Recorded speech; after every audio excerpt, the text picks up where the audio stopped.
अस्सलाम वालेकुम dear students, welcome back. एक बार फिर हम हाजिर हो गए ऑनलाइन लेक्चर्स में। Online lecture of physics for class 9। अच्छा डियर स्टूडेंट्स, हमने कंसेप्चुअल क्वेश्चन स्टार्ट किए थे। ठीक है, कंसेप्चुअल क्वेश्चन नंबर फर्स्ट मैंने किया था। ठीक है, उससे मैं एक बार फिर रिवाइज करता हूँ क्योंकि कुछ बच्चों को समझ नहीं आया हुआ था, तो मैं एक बार फिर उससे रिवाइज कर लेता हूँ। ठीक है।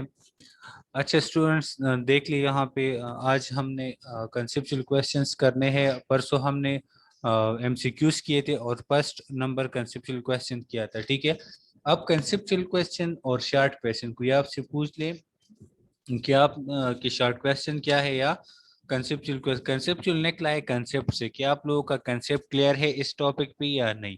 ठीक है, तो इसी वजह से यहाँ पे हम लेते हैं क्या, कंसेप्चुअल क्वेश्चन।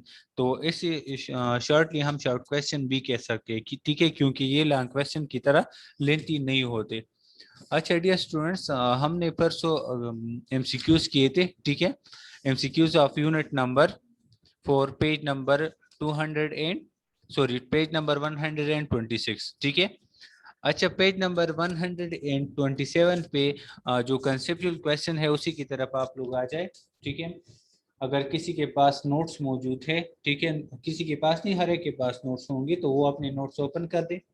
ठीक है, नोट्स में यूनिट नंबर 4 में कंसेप्चुअल क्वेश्चंस ओपन कर दे। ठीक है, कंसेप्चुअल क्वेश्चन की तरफ जब आप लोग आ जाएं, ठीक है, तो यहाँ पे कंसेप्चुअल क्वेश्चन नंबर फर्स्ट है, can the rectangular component of vector B greater than the vector itself, explain.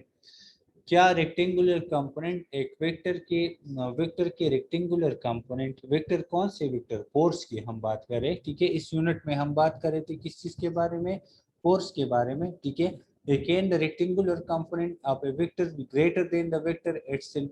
क्या रेक्टेंगुलर कंपोनेंट फोर्स के वेक्टर से जो कंपोनेंट आ गए हैं, रिजोल्यूशन ऑफ फोर्सेस में हमने पढ़ ली है एफ एक्स कंपोनेंट और एफ वाई कंपोनेंट। ठीक है, यहाँ पे आप लोग देख लें कि इसी तरह हमने एक डायग्राम ड्रा किया हुआ था कि हम एक फोर्स कंपोनेंट ले ली, एक फोर्स वेक्टर ले ली। ठीक है, फोर्स वेक्टर हम तब लेते हैं जब एक ऑब्जेक्ट पे हम एक फोर्स अप्लाई करें, जब ऑब्जेक्ट पे हम क्या अप्लाई करें, फोर्स अप्लाई कर ले। ठीक है, तो फोर्स अप्लाई करने की वजह से यहाँ पे फोर्सेस जो है वो एक्स कंपोनेंट यानी एक्स एक्सिस पे डिस्ट्रीब्यूट हो जाएगा और वाई कंपोनेंट मतलब वाई कंपोनेंट पे आ जाएगा। ठीक है, ये हमने रिजोल्यूशन ऑफ फोर्सेस में पढ़ लिए थे। वहां पे हमारे साथ हमने एक्स एक्सिस के लिए एक इक्वेशन लिखा था, F X is equal to F cos of theta, F Y is equal to F sine of theta. ठीक है, इसी तरह ये दो इक्वेशंस हमने राइट किए हुए थे। ठीक है, तो सबसे पहले आप लोगों के जहन में ये होगा कि रेक्टेंगुलर कंपोनेंट का मतलब क्या है। ठीक है, तो यहाँ पे आप देख लें कि ये हमने एक फोर्स वेक्टर लिया हुआ है, एक ऑब्जेक्ट पे लेट सपोज हमने फोर्स अप्लाई किया हुआ है। ठीक है, अब यहाँ पे फोर्स अप्लाई करने की वजह से इस फोर्सेस को हमने डिफरेंट मतलब एक्स एक्सिस के साथ कौन सा कंपोनेंट पैरेलल आया हुआ है, वाई एक्सिस के साथ कौन सा कंपोनेंट पैरेलल आया हुआ है। ठीक है, तो यहाँ पे एक रेक्टेंगल बन गया है। क्या बन गया है, रेक्टेंगल शेप बन गया है। इसी वजह से हम क्या कहते हैं, इसे रेक्टेंगुलर कंपोनेंट कहते हैं। क्या कहते हैं, रेक्टेंगुलर कंपोनेंट्स कहते हैं। ठीक है, एफ एक्स और एफ वाई कंपोनेंट को हम रेक्टेंगुलर कंपोनेंट बी कह सकते हैं। ठीक है, क्या कह सकते हैं, रेक्टेंगुलर कंपोनेंट बी हम कह सकते हैं। ठीक है, तो सबसे पहले आप लोगों के जहन में रेक्टेंगुलर कंपोनेंट का कंसेप्ट क्लियर होगा। ठीक है, ऑफ वेक्टर बी ग्रेटर, अब rectangular component of vector B greater than the vector itself. क्या रेक्टेंगुलर कंपोनेंट के जो वेक्टर है एफ एक्स कंपोनेंट और F Y component, F X component और एफ वाई कंपोनेंट, दोनों एक्स कंपोनेंट और Y component दोनों जो हमारे साथ मौजूद है, क्या ये हमारे साथ एफ कंपोनेंट से ग्रेटर हो सकते हैं या नहीं हो सकते। ठीक है, ये हमसे पूछ रहे हैं कि क्या ये एफ एक्स कंपोनेंट और एफ वाई कंपोनेंट ये फोर्स कंपोनेंट से ग्रेटर हो सकते हैं या नहीं, फोर्स कंपोनेंट से ग्रेटर हो सकते हैं या नहीं, जो ओरिजिनल फोर्स कंपोनेंट हमने लिया हुआ है उससे ग्रेटर हो सकते हैं या नहीं। ये वाला क्वेश्चन जो है ये हमारे साथ रिलेटेड है कौन सी टॉपिक के साथ, ये रिलेटेड है रिजोल्यूशन ऑफ फोर्सेस के साथ। टॉपिक नंबर 4.3 पेज नंबर 104, उसी के साथ ये वाला टॉपिक क्या है, रिलेटेड है। ठीक है, ये वाला क्वेश्चन रिलेटेड है। तो सबसे पहले आप लोगों ने माइंड मैप में क्या राइट करना है, माइंड मैप में आप लोगों ने राइट करना है रेक्टेंगुलर वेक्टर्स। या रेक्टेंगुलर कंपोनेंट भी हम राइट कर सकते हैं। No can not be greater, greater नहीं है। May be equal to original force component, ये हमारे साथ ओरिजिनल फोर्स कंपोनेंट के बराबर हो सकता है या उससे कम हो सकता है। डिपेंड किस चीज पे करता है? Depend on value of sign and cos. किस चीज से पे डिपेंड करता है? वैल्यू ऑफ साइन और या काज पे हमारे साथ डिपेंड करता है। Cos is equal to 1, sine या ये 1 के बराबर होगा या लेस देन 1 होगा। ठीक है। अच्छा, स्टेटमेंट में हम किस तरह राइट कर सकते हैं? Know the rectangular component of A vector can not be greater than the vector itself. कि रेक्टेंगुलर कंपोनेंट हमारे साथ जो है वो रेक्टेंगुलर कंपोनेंट जो है वो वेक्टर के से ग्रेटर नहीं हो सकते। ठीक है। Know the rectangular component of A vector can not be greater than the vector itself.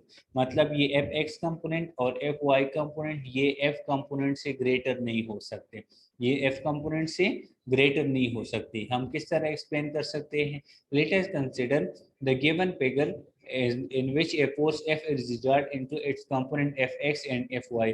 यहाँ पे हमने एक डायग्राम लिया हुआ है, एक फिगर लिया हुआ है जिसमें हमने x एक्सिस को भी ड्रा किया हुआ है, y एक्सिस को भी ड्रा किया हुआ है। y एक्सिस के साथ जो वाला कंपोनेंट पैरेलल आ जाए, y एक्सिस के साथ जो कंपोनेंट पैरेलल आ जाए उसे हम क्या कहते हैं? Fy कंपोनेंट कहते हैं। x एक्सिस के साथ जो कंपोनेंट पैरेलल आ जाए उसे हम क्या कहते हैं? Fx कंपोनेंट कहते हैं। ठीक है। अब यहाँ पे हमने इस फिगर को कंसीडर कर लिया। लेट सपोज हमने कोऑर्डिनेट सिस्टम ड्रा कर ली और अब कोऑर्डिनेट सिस्टम में हमने फोर्स वेक्टर को ड्रा किया। किस चीज को? फोर्स वेक्टर को हमने ड्रा कर लिया। अब इस फोर्स वेक्टर को ड्रा करने के बाद, ठीक है, यहाँ पे फोर्सेस को हमने रेक्टेंगुलर कंपोनेंट में डिवाइड कर लिया, मतलब एफ एक्स कंपोनेंट और एफ वाई कंपोनेंट में हमने डिवाइड कर लिया। ठीक है। अब हमने देखना ये है कि क्या ये रेक्टेंगुलर कंपोनेंट हमारे साथ इस फोर्स वेक्टर के बराबर है या इससे ग्रेटर है या नहीं। ठीक है। तो याद रखिए कि बराबर तो हो सकता है लेकिन ग्रेटर नहीं हो सकता। अब जब बराबर होगा तो किस पॉइंट पे बराबर होगा, या अगर लेस है तो किस पॉइंट पे लेस होगा, और ग्रेटर क्यों नहीं हो सकता। ठीक है। तो उसी की तरफ देख लें। अच्छा डियर स्टूडेंट्स, यहाँ पे हमारे साथ जो रिजोल्यूशन ऑफ फोर्स वेक्टर में हमने जो डिफाइन किया हुआ था, इस तरह एक इक्वेशन हमने ड्रा किया था। F X is equal to F cos of theta, F Y is equal to F sine of theta. X component force का जो एक्स कंपोनेंट है वो बराबर है एफ कॉज ऑफ थीटा के, और फोर्स का जो वाई कंपोनेंट है वो बराबर है एफ साइन ऑफ थीटा के। ठीक है। F X is equal to F cos of theta, F Y is equal to F sine of theta. ये हमने काफी डिटेल में डिस्कस किया हुआ था, ये हमने निकाल लिए है वहां से, फिगर से हमने, मतलब एक इक्वेशन से हमने निकाल लिए है। ठीक है। अच्छा, अब यहाँ पे हमारे साथ जो हम बात करें कि ये इक्वल कब होगा और या लेस देन कब होगा। ठीक है। The value of sine theta and cos theta can be equal to 1 और less than 1। Value of sine theta या cos थीटा, यहाँ पे जो साइन थीटा है या cos थीटा है ये हमारे साथ 1 के बराबर है या लेस देन 1 है। अब 1 के कब बराबर होगा और लेस देन 1 कब होगा। ठीक है। याद रखिए कि कास थीटा जब आपके साथ जीरो आ जाए, थीटा जब जीरो आ जाए तो आप कास में पुट कर ले, तो उसी पॉइंट पे कास जीरो आपके इस कैलकुलेटर को दे दी तो आपको 1 मिलेगा। तो यहाँ पे ये इस फोर्स कंपोनेंट को हमने एफ से रिप्रेजेंट किया हुआ है और एफ एक्स कंपोनेंट हमारे साथ ये है। ठीक है। ये वाला कंपोनेंट ले लिया, ये जीरो से लेकर इन तक ये कंपोनेंट ले लिए, हमारे साथ कौन सा कंपोनेंट है? एफ एक्स कंपोनेंट है। ठीक है। तो इस एफ एक्स कंपोनेंट को हमने फाइंड करवाना है। ठीक है। तो याद रखिए कि एक्स एक्सिस के साथ हमारे साथ cos थीटा यूज होता है, तो F X is equal to F cos of theta. ठीक है। तो जब आप F cos of theta put कर ली, कॉस ऑफ जीरो पुट कर ली, तो आपके साथ एफ एक्स बराबर हो जाएगा किस चीज के? एफ के बराबर हो जाएगा। तो इसका मतलब ये हो गया कि cos थीटा जो है या cos जीरो जो है वो 1 के बराबर है। किस चीज के बराबर है? cos जीरो वो 1 के बराबर है। ठीक है। इसी तरह अगर आप साइन थीटा को वैल्यू दे दें तो साइन थीटा साइन 90 बराबर है 1 के।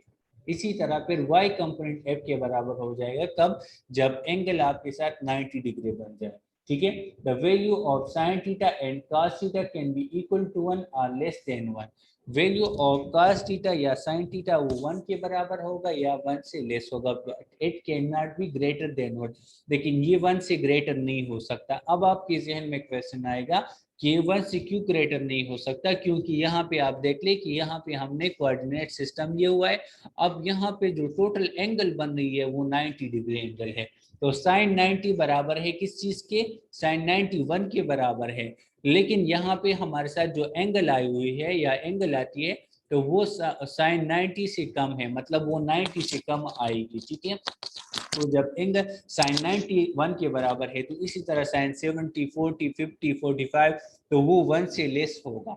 1 से क्या होगा, वो 1 से लेस होगा। तो इसी वजह से एंगल जो है 0 और 90 के दरमियान है। तो इसी वजह से हम लेते हैं कि यहाँ पे एफ एक्स कंपोनेंट और एफ वाई कंपोनेंट जो है वो इक्वल है 1 की या लेस देन 1 है। So the component of force में be equal to original force, कम फोर्स के जो कंपोनेंट है वो इक्वल है, बराबर है ओरिजिनल फोर्स के। When the force F is acting along X axis और Y axis but the component of force can not be exceed than the original force। अगर फोर्स एक्ट कर रही है एक्स एक्सिस पे या वाई एक्सिस पे, ठीक है, तो ये हमारे साथ किस चीज के बराबर होगा, या 1 के बराबर होगा या 1 से कम होगा। मतलब ओरिजिनल फोर्स के बराबर होगा या ओरिजिनल फोर्स से क्या होगा, कम होगा। But the component of force can not be exceed than the original force, लेकिन इसका जो कंपोनेंट है F X component, F Y component, वो ओरिजिनल फोर्स से कम नहीं होगा। ठीक है, सॉरी, ओरिजिनल फोर्स से ज्यादा नहीं हो, कम हो सकते हैं लेकिन ज्यादा नहीं हो सकता। एक्सीड का मतलब ज्यादा नहीं हो सकता। कंक्लूजन में हम किस तरह राइट कर सकते हैं, from the above discussion we conclude that rectangular component of force या force vector can not be greater than the vector itself, कि रेक्टेंगुलर कंपोनेंट फोर्स का जो रेक्टेंगुलर कंपोनेंट है वो 1 से ग्रेटर नहीं हो सकते या ओरिजिनल फोर्स कंपोनेंट से ग्रेटर नहीं हो सकते। ठीक है, अच्छा, नेक्स्ट क्वेश्चन हमारे साथ है, explain why door handle are not put near hinges. Explain why door handle are not put near,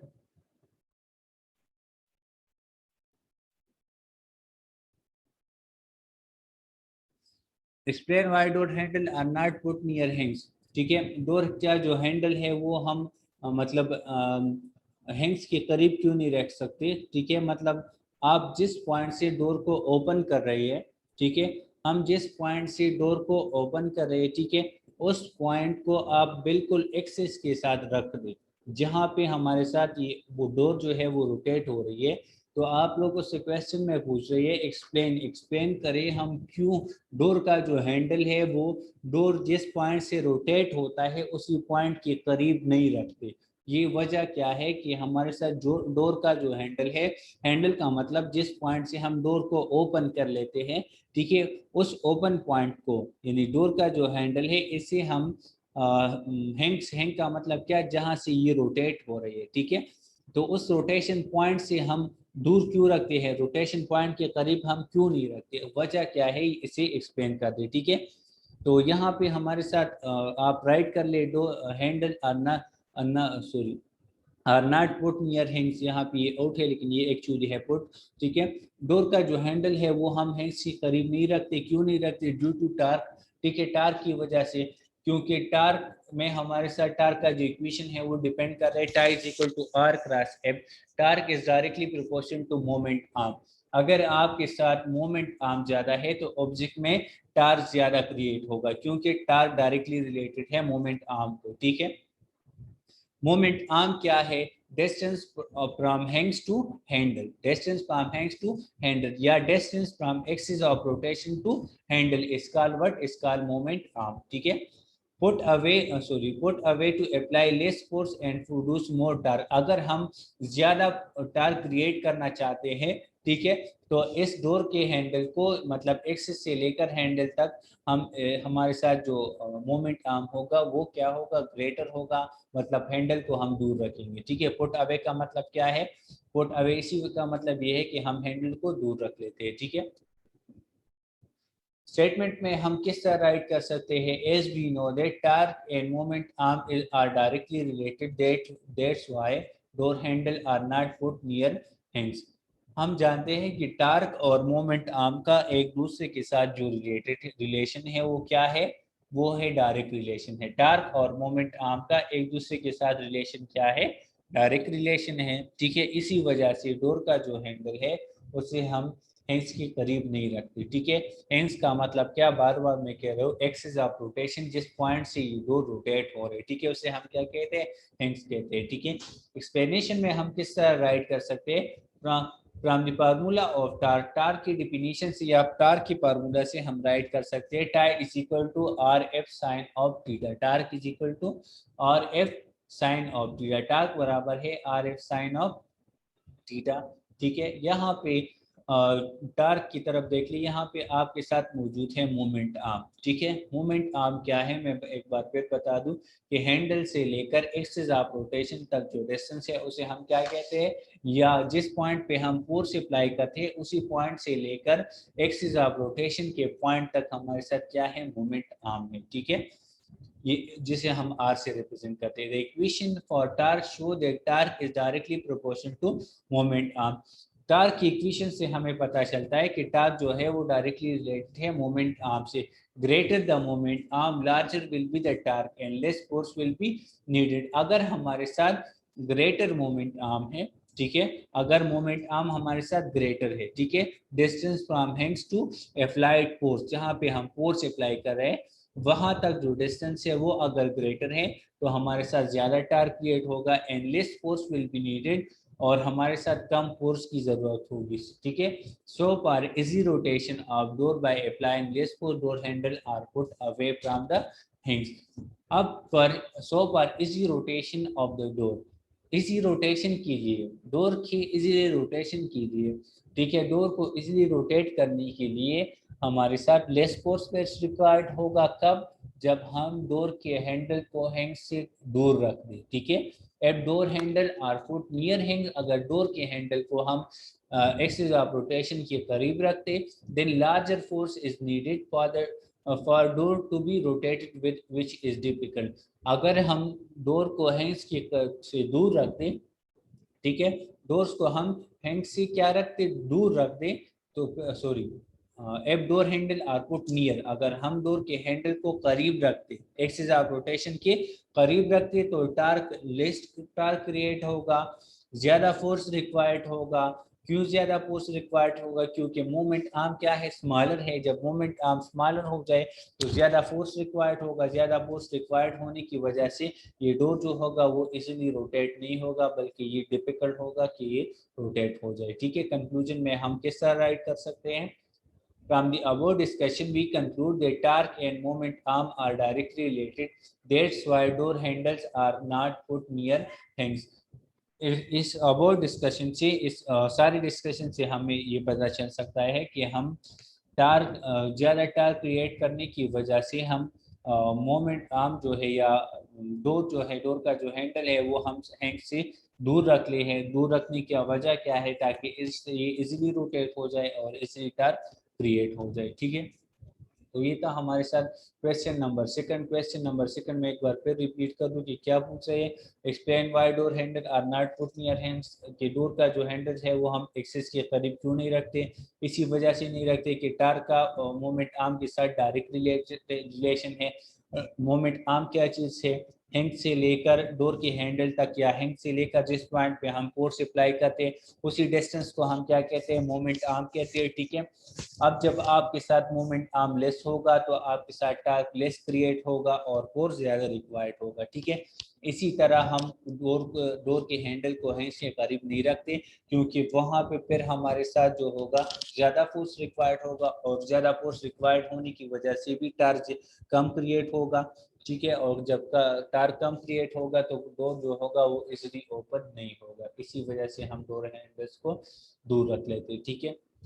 Question number 3 is, can a small force exert a greater torque than a larger force? Explain।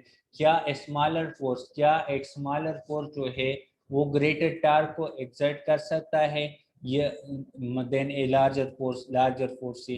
क्या एक smaller force, एक object पे हम smaller force apply कर ले, उसमें जो torque create हो जाए वो ज्यादा हो as compare to those object जिस पे हम ज्यादा फोर्स अप्लाई करें और उसमें टार्क कम क्रिएट हो जाए। ठीक है, तो क्या इस तरह हो सकता है, इसे एक्सप्लेन करें। दोबारा देखिए क्वेश्चन के स्टेटमेंट की तरफ, can a small force exert a greater torque than a larger force, क्या smaller force greater torque exert कर सकता है लार्जर फोर्स से, इसे एक्सप्लेन कर दे। ठीक है, तो smaller force exert greater torque, ठीक है, मैं और मैं नॉट, कर भी सकता है और नहीं भी कर सकता है, कर सकता है तो कब कर सकता है, नहीं कर सकता तो कब नहीं कर सकता। टार्क का जो इक्वेशन है, torque is equal to R cross F या R F sine theta, depend upon moment arm, किस चीज पे डिपेंड करते हैं, मोमेंट आर्म पे। वही क्वेश्चन का वही उसी तरह का आंसर आप लोगों ने देना है। ठीक है, वही चीज है। क्वेश्चन नंबर 2 का अगर समझ आया है तो क्वेश्चन नंबर 3 का आप लोगों को इजीली समझ आ जाएगा। ठीक है, because moment arm is directly proportion, moment arm क्या है, डायरेक्टली रिलेटेड है। स्टेटमेंट में हम किस तरह राइट कर सकते हैं, ए स्मॉल फोर्स में और may not exert larger torque than a larger force depend upon the condition। Smaller force जो है वो ज्यादा फोर्स ज्यादा टार्क एग्जर्ट कर सकता है भी और नहीं भी कर सकता है। ठीक है, डिपेंड किस चीज पे करता है, डिपेंड करता है कंडीशन पे, कौन सी कंडीशन पे डिपेंड करता है वो हम एक्सप्लेन कर रहे हैं। ठीक है, मतलब मोमेंट आर्म पे डिपेंड करते हैं। ठीक है, कर भी सकता है और नहीं भी कर सकता है। ठीक है, तो सबसे पहले आप लोग अपने सारे एक्सप्लेनेशन में राइट कर दे, as we know that from the definition of torque, के हम टार्क की डेफिनेशन से लेते हैं, tau is equal to D multiply by F. मैंने आप लोगों को पहले भी बताया है, अभी एक बार फिर बता दूं कि टार्क बराबर है आर क्रॉस एफ या डी क्रॉस एफ। आर और डी हमारे साथ मोमेंट आर्म को ही रिप्रेजेंट करते हैं, आपने इसमें कंफ्यूज नहीं होना है। ठीक है, अब स्मॉलर टार्क जब क्रिएट होगा तो स्मॉलर टार्क कब क्रिएट होगा, ठीक है, मतलब लार्जर फोर्स जो है वो हमारे साथ स्मॉलर टार्क क्रिएट कर सकते हैं। अब इसके लिए क्या कंडीशन है, क्या रिक्वायरमेंट्स है, ठीक है, a smaller force will apply less torque than a larger force। Smaller force जो है वो लेस टार्क क्रिएट कर सकता है लार्जर फोर्स से। When the moment arm is small, जब मोमेंट आर्म हमारे साथ क्या हो, स्मॉलर हो, are equal to the moment arm of larger force, या लार्जर फोर्स के लिए जो मोमेंट आर्म हम यूज करते हैं उसके बराबर हो। ठीक है, यहाँ पे एग्जाम्पल में हम किस तरह राइट कर सकते हैं, लेट सपोज, आप एग्जाम्पल की तरफ देखिए तो आप लोगों को क्लियर हो जाएगा। दो फोर्सेस हैं, एक F1 दूसरा F2, एक है 10 न्यूटन दूसरा है 20 न्यूटन। एक फोर्स स्मॉलर है जो कि 10 न्यूटन है, दूसरा लार्जर है जो कि 20 न्यूटन है। ठीक है, अब मोमेंट आर्म दोनों के लिए सेम है, R1 is equal to 2 metre और R2 वो भी 2 मीटर है, मतलब दोनों के लिए मोमेंट आर्म क्या है, सेम है, लेकिन एक ज्यादा फोर्स है दूसरा स्मॉलर फोर्स है। ठीक है, तो यहाँ पे टार्क के लिए हमारे साथ क्या है, टार्क का इक्वेशन है, टार्क का फार्मूला है, torque is equal to R1 multiply by F1, torque is equal to R1 multiply by F1 is equal F2 के लिए हमारे साथ किस तरह हम राइट कर सकते हैं, torque is equal to R2 multiply by F2। यहाँ पे आप लोग वैल्यू पुट करें, R1 की जगह 2 पुट करें, F1 की जगह 10 पुट करें। ठीक है, तो 2 मल्टीप्लाई बाय 10 आपके साथ बन जाएगी 20 न्यूटन मीटर। ठीक है, अब यहाँ पे R2 की जगह 2 मीटर फुट करें और F2 की जगह 20 फुट करें, जो 20 मल्टीप्लाई बाय 2 वो क्या बन जाएगा, 40 न्यूटन मीटर बन जाएगा। अब यहाँ पे डियर स्टूडेंट्स आप देख लें, यहाँ पे लार्जर फोर्स जो है उसने ग्रेटर टार्क क्रिएट किया हुआ है, किस चीज से, स्मॉलर फोर्स से। ठीक है, तो ये हमारे साथ डिपेंड करते हैं कंडीशन पे, जब हमारे साथ मोमेंट आर्म क्या हो, सेम हो या मोमेंट आर्म लार्जर हो, तो स्मॉलर फोर्स हमारे साथ क्या क्रिएट, मोमेंट आर्म जो होगा, यहाँ पे मैंने राइट किया, smaller force will apply less torque, smaller force will apply less torque, smaller force less torque apply करेगा then a larger force, larger force से।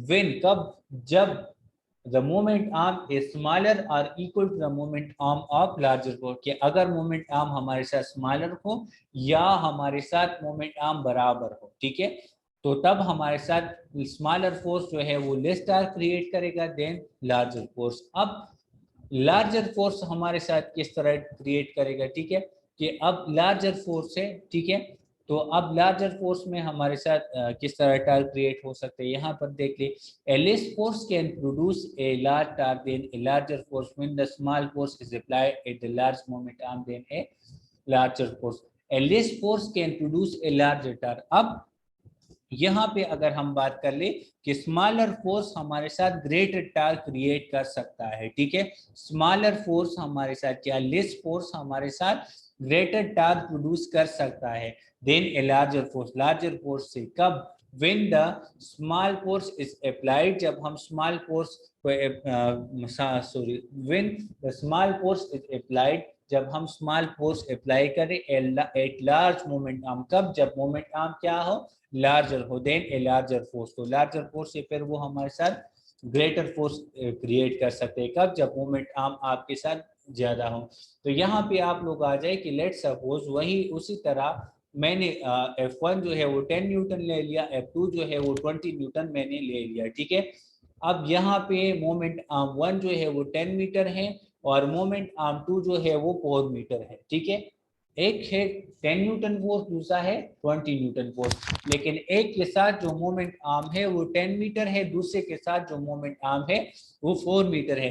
मतलब लार्जर फोर्स का जो मोमेंट आर्म है वो स्मॉलर है और सॉरी हाँ, और स्मॉलर फोर्स का जो मोमेंट आर्म है वो लार्जर है, ठीक है। यहाँ पे आप खुद देख ले कि स्मॉलर फोर्स 10 न्यूटन है और इसके साथ जो मोमेंट आर्म है वो भी 10 मीटर है, ठीक है।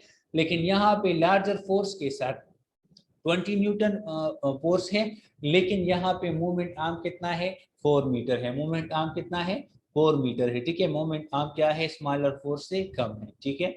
अब यहाँ पे वैल्यू पुट करें टार्क की इक्वेशन में, tau is equal to R1 multiply by F1, torque is equal to R2 multiply by F2। तो यहाँ पे R1 की जगह 10 पुट कर ले और F1 की जगह 10 पुट कर ले, तो 10 मल्टीप्लाई बाय 10 बन जाएगा 100 न्यूटन मीटर। यहाँ पे जो टार्क क्रिएट हो जाएगा वो टार्क कितना होगा, 100 न्यूटन मीटर टार्क क्रिएट हो जाएगा। अब यहाँ पे वैल्यू पुट करें, tau is equal to R2 multiply by F2, tau is equal to R2 multiply by F2, tau is equal to 4 multiply by 20 newton, 4 multiply by 20 newton. तो जब आप 4 multiply by 20 कर ले तो यहाँ पे आपके साथ आ जाएगी 80 न्यूटन मीटर। तो यहाँ पे इसकी तरफ आप देख ले कि यहाँ पे लार्जर फोर्स ने स्मॉलर टार्क क्रिएट किया हुआ है और यहाँ पे स्मॉलर फोर्स ने लार्जर टार्क क्रिएट किया हुआ है, ठीक है। अब कब, जब मोमेंट आर्म क्या था, ग्रेटर था। जब मोमेंट आर्म क्या था, ग्रेटर था लार्जर फोर्स के मोमेंट आर्म से, ठीक है। अब अगर ये मोमेंट आर्म इक्वल हो जाए या लेस हो जाए तो फिर लार्जर फोर्स जो है वो ग्रेटर टार्क क्रिएट करेगा, ठीक है। तो ये था हमारे साथ क्वेश्चन नंबर 3, ठीक है। यहाँ पे नेक्स्ट क्वेश्चन की तरफ देख लें। नेक्स्ट क्वेश्चन भी बिल्कुल टार्क के साथ ही रिलेटेड है। Question number 4 is why is it better to use a long spinner rather than a short one to loosen a rusty nut। एक जंगालूद नट है, उसको हम ओपन करना चाहते हैं तो उसके लिए जो हम स्पिनर यूज करते हैं, मतलब रिंच जो हम यूज कर लेते हैं, तो उसका जो हैंडल है, इसका जो मोमेंट आर्म है वो हम लॉन्ग मोमेंट आर्म लेते हैं, ठीक है। क्यों, ताकि यहाँ पे हमारे साथ ये रस्टी नट जो है वो इजीली ओपन हो जाए, ठीक है। ये क्यों बेटर है, आप लोगों से क्वेश्चन में पूछ रही है कि व्हाई इट बेटर, कि ये क्यों बेटर है कि हम लॉन्ग स्पिनर यूज करें rather than short one से हम लॉन्ग स्पिनर यूज कर ले, ठीक है। टू लूजन ए रस्टी नट, एक जंगालूद नट को ओपन करने के लिए लूज करने के लिए हम यूज कर लेते हैं, ठीक है। लॉन्ग स्पिनर हम क्यों यूज करते हैं, तो वही बात है, long spinner is use rather than short spinner, ठीक है। अब क्यों यूज करते हैं, क्योंकि torque is directly related to moment arm, torque is equal to R multiply by F, tau is equal to R is directly proportion to moment arm. तो apply less force, great torque is creator. अगर फिर हम less force apply कर ले और greater torque create हो जाए। Statement में हम किस तरह राइट कर सकते हैं, स्टेटमेंट में हम राइट कर सकते हैं long spinner is use rather than short one because moment arm is directly proportion to torque. Long spanner हम इसी वजह से यूज करते हैं क्योंकि यहाँ पे long spinner is use rather than short one से हम लॉन्ग स्पिनर इसी वजह से यूज करते हैं ताकि यहाँ पे मोमेंट आर्म ग्रेटर हो जाए, क्योंकि मोमेंट आर्म डायरेक्टली रिलेटेड है किस चीज से, टार्क से। as we know that the turning effect is given by turning effect हमारे साथ है tau is equal to D multiply by F, tau is equal to D multiply by F, ठीक है। यहाँ पे हमारे साथ आ जाएगा tau is equal to D multiply by F. मैंने आप लोगों को पहले भी बता दिया कि डी या आर दोनों तो हम मोमेंट आर्म को रिप्रेजेंट कर सकते हैं, ठीक है। अच्छा डियर स्टूडेंट्स, यहाँ पे हम किस तरह राइट कर सकते हैं from the above equation of torque is directly proportional to moment arm, ठीक है। इक्वेशन से हमें पता चलता है, टार्क की इक्वेशन से हमें पता चलता है कि टार्क और मोमेंट आर्म एक दूसरे के साथ डायरेक्ट रिलेटेड हैं। When moment arm is larger, जब मोमेंट आर्म क्या हो जाए, लार्जर हो जाए, larger torque will be produce, तो फिर हमारे साथ लार्जर टार्क प्रोड्यूस होगा बाय अप्लाइंग लेस फोर्स, और फिर हम फोर्स जो है वो लेस अप्लाई करेंगे और लार्जर टार्क क्रिएट हो जाएगा, ऑब्जेक्ट जो होगा वो इजीली रोटेट हो जाएगा, ठीक है। To loosen a rusty nut, a long spinner is used. To loosen a rusty nut, a long spinner is used. अगर हम long spinner एक rusty nut को ओपन करना चाहते हैं तो long spinner हम यूज करते हैं, ठीक है। Because the moment arm is larger, ताकि moment arm larger हो जाए, and the nut need less force. ये क्या है, ये हमारे साथ है nut need less force, ताकि नट हमारे साथ लेस फोर्स नट पे हम लेस फोर्स अप्लाई करें और वो इजीली रोटेट हो जाए। फॉर शॉर्ट स्पिनर, अगर हम शॉर्ट स्पिनर यूज करें, is used to loosen a rusty nut, the large force is needed which is difficult to apply. अगर हम शॉर्ट स्पिनर यूज कर दें, मतलब शॉर्ट रेंज यूज कर दें, ठीक है, तो फिर हमारे साथ ज्यादा फोर्स अप्लाई होगा, ज्यादा फोर्स अप्लाई होने की वजह से ये डिफिकल्ट होगा कि यहाँ पे हम शॉर्ट स्पिनर की वजह से फिर हमारे साथ फोर्स ज्यादा रिक्वायर्ड होगी और फिर वो डिफिकल्ट होगा ताकि रेस्टिंग नट जो है वो ओपन हो जाए, ठीक है।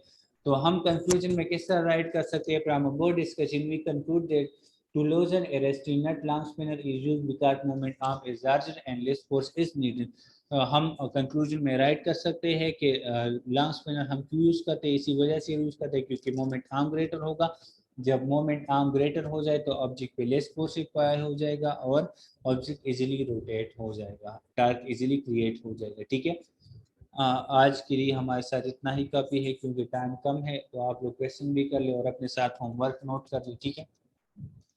होमवर्क में आप लोग ले ले learn learn conceptual question number 1 2 3 या सॉरी 1 2 ले लो, ये काफ़ी है, ये दो लर्न करे तो ये भी काफ़ी है, ठीक है। लर्न कंसेप्चुअल क्वेश्चन नंबर 1 और 2 ये आप लोगों का होमवर्क हो गया, ठीक है। अच्छा डियर स्टूडेंट्स, अगर किसी का क्वेश्चन हो तो वो पूछ सकते हैं, शाबाश। हमायून बेटा अपना माइक अनम्यूट करें।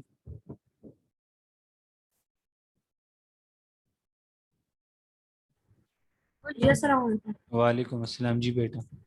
जी कोई क्वेश्चन नहीं। नहीं है बेटा, समझ आ गया, यस। ओके बेटा। हिजर जमशीद बेटा आप अपना माइक अनम्यूट करें।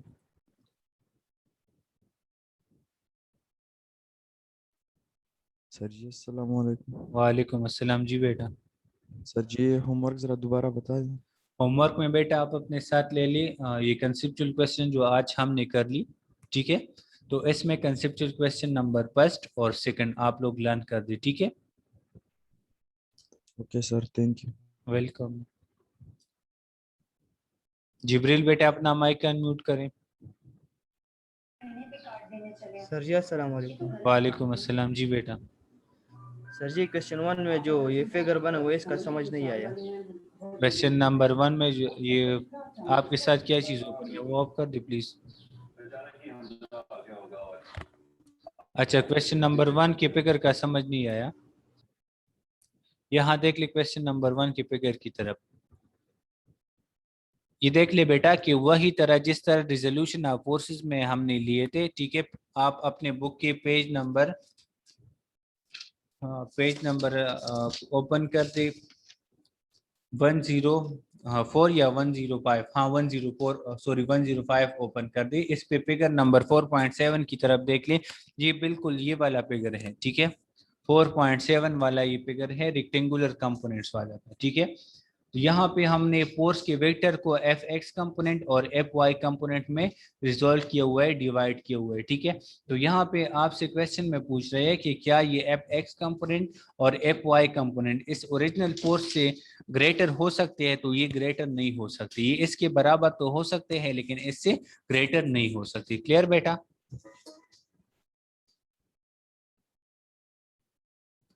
अच्छा अगर किसी और का क्वेश्चन हो तो पूछ ले, शाबाश बेटा।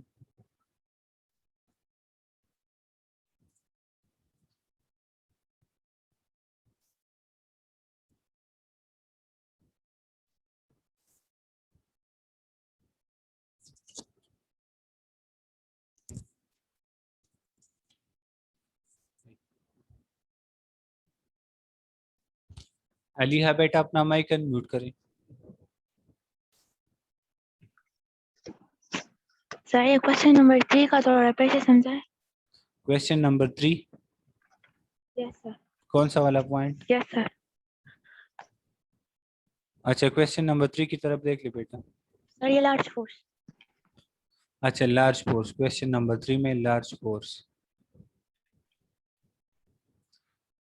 अच्छा, यहाँ पे देख ले बेटा कि यहाँ पे आपके साथ जो लार्जर फोर्स है वो स्मॉलर टार्क क्रिएट कर रहे हैं देन स्मॉलर फोर्स। ठीक है, जब हमने दो फोर्सेस लिए हुए हैं, एक हमारे साथ F1 है जो कि 10 न्यूटन है, दूसरा F2 है जो कि 20 न्यूटन है। ठीक है, अब यहाँ पे F1 के साथ जो स्मॉलर फोर्स है, इसके साथ जो मोमेंट आर्म है वो है 10 मीटर, जो कि लार्जर मोमेंट आर्म हमने लिया हुआ है as compare to larger force के साथ जो मोमेंट आर्म हमने लिया हुआ है वो क्या है, 4 मीटर है। ठीक है, अब यहाँ से इस क्वेश्चन में हम कह रहे हैं कि लार्जर फोर्स जो है वो हमारे साथ लेस टार्क भी क्रिएट कर सकता है देन स्मॉलर वन। अब कब? जब हमारे साथ मोमेंट आर्म लार्जर हो। तो यहाँ पे आप देख ले कि यहाँ पे 4 मीटर मोमेंट आर्म है और यहाँ पे 10 मीटर मोमेंट आर्म है। तो 10 मीटर मोमेंट आर्म ग्रेटर हो गया, तो यहाँ पे हमारे साथ लेस फोर्स है और ग्रेटर टार्क मतलब 100 न्यूटन मीटर टार्क क्रिएट हो गया है। अब यहाँ पे मोमेंट आर्म स्मॉलर है और फोर्स जो है वो लार्जर है, तो लार्जर फोर्स है और मोमेंट आर्म स्मॉलर है, तो यहाँ पे जो टार्क क्रिएट हो गया है वो टार्क कितना है, 80 न्यूटन मीटर है, मतलब टार्क लेस टार्क क्रिएट हो गया है। किसने लेस टार्क क्रिएट किया हुआ है? लार्जर फोर्स ने। क्लियर बेटा? Yes sir clear.